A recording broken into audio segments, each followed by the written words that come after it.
Congratulations एक और launch के लिए और बहुत ही अपॉर्चुन टाइम है बिकॉज शादियों का मौसम है और आपने मंगलसूत्र ब्रेसलेट्स आज यहाँ पे लॉन्च किए हैं। क्या कॉन्सेप्ट है और किस तरह की आपको लगता है डिमांड देखने को मिलेगी? Thank you so much Manisha जी।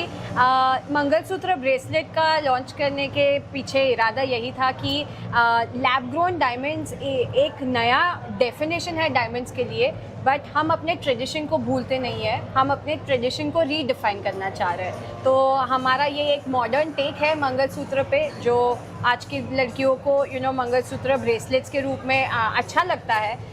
सो अब हमने उसको और मॉडर्न बनाया हुआ है, ट्रेंडी बनाया हुआ है, ताकि वो डेली बेसिस पे अपने मंगलसूत्रों को भूले नहीं। पूजा, अगर हम इस साल की यहाँ पर बात करें और क्योंकि आपने लैब ग्रोन डायमंड्स की बात की है, जितना भी पैसा इस बार स्टार्टअप्स में आया है, ये माना जाता है कि लैब ग्रोन स्टार्टअप्स में सबसे ज़्यादा रिकॉर्ड मनी इस बार आता हुआ नजर आया है और उसमें भी आपका शेयर बहुत हाई है।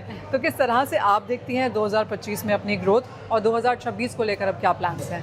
आई थिंक 2025 हमारे लिए एक स्मैशिंग ईयर रहा है। वी हैव अभी हमारे 50 स्टोर्स ऑपरेशनल है, 65 इन द मेकिंग। सो बहुत अच्छा रहा है हमारे लिए ये साल और यही विजन है कि अगले साल और भी अच्छा होगा। हमारा टारगेट बहुत क्लियर है, 100 स्टोर्स 2026।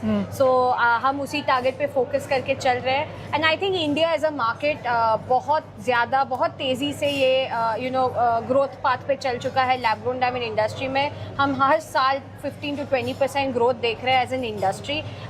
सो आई फील ये और बेहतर ही होते जाने वाला है। मार्केट कैपिटल या कैपिटल इन्फ्यूजन की बात करें तो हाँ, of course lab grown diamond एक सेक्टर है जो बहुत ही हॉट और पॉपुलर सेक्टर बन चुका है इन्वेस्टर्स में, क्योंकि यहाँ पे अपॉर्चुनिटी दिख रही है, पोटेंशियल दिख रहा है, आज यंग है, नेसेंट स्टेज पे है, तो ऑब्वियसली ग्रोथ अपॉर्चुनिटी बहुत ही ज़्यादा है। इंडिया में एक्सपेक्ट कर रहे हैं कि अगले 5 साल में $1 बिलियन का मार्केट हो जाएगा, which is close to 12.5% of the total diamond industry. तो आई थिंक ये ग्रोथ को देख के ही, ये पोटेंशियल को देख के investors are all very very excited about lab grown diamonds. मुझे आप कहेंगे अब लोगों में अंडरस्टैंडिंग है कि लैब ग्रोन क्या है, कैसे बनता है, प्राइस पॉइंट सबको पता है, लेकिन द होल आइडिया अबाउट कि ये सस्टेनेबल है, कॉन्शियस प्रोडक्ट है, क्या अब लोगों को ये चीज़ समझ में आ गई है? 100%। आई थिंक सबसे पहली बात यही थी कि असली है या नकली, क्या बोले लैब ग्रोन डायमंड्स को। आई थिंक वो कंज्यूमर्स के पास पहुंच चुका है कि ये एकदम ही असली डायमंड है।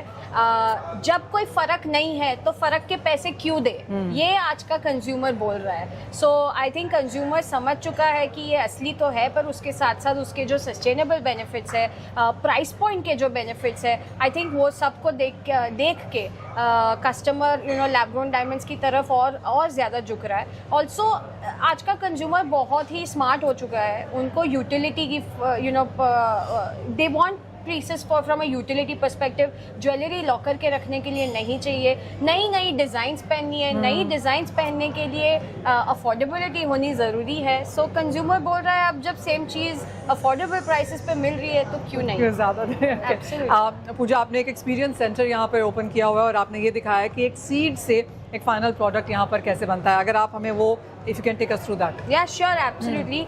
सो ये जो सबसे पहली चीज़ देख रहे हो वो एक डायमंड सीड है। सबसे पहला जो डायमंड सीड होता है वो एक नेचुरल डायमंड का सीड हम डालते हैं।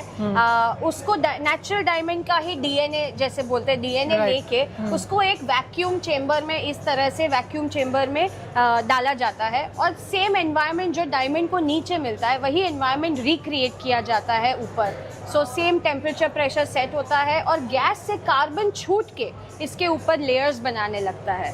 वो लेयर्स बन जाता है आपका रफ डायमंड। अब ये रफ डायमंड जो पत्थर है, ये पत्थर और माइन से आने वाले पत्थर में कोई फ़र्क नहीं है। उसके बाद का प्रोसेस एग्जैक्टली सेम होता है, चाहे ये पत्थर हो, ये माइन से आने वाले पत्थर हो। उसके बाद कट होता है, पॉलिश होता है और फिर हमारी ज्वेलरी में स्टार्ट होता है।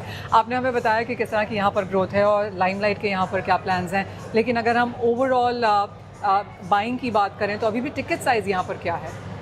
आई थिंक टिकट साइजेस आज के टाइम पे देखने जाए तो वेडिंग रिलेटेड ज्वेलरी में काफ़ी हद तक यहाँ लैब ग्रोन डायमंड की डिमांड हो रही है। चाहे वो ब्राइडल ट्रूजो हो, चाहे वो एंगेजमेंट रिंग्स हो, आई थिंक वहाँ पे डिमांड सबसे ज़्यादा है and therefore we see average ticket prices anywhere between 70 to 80,000।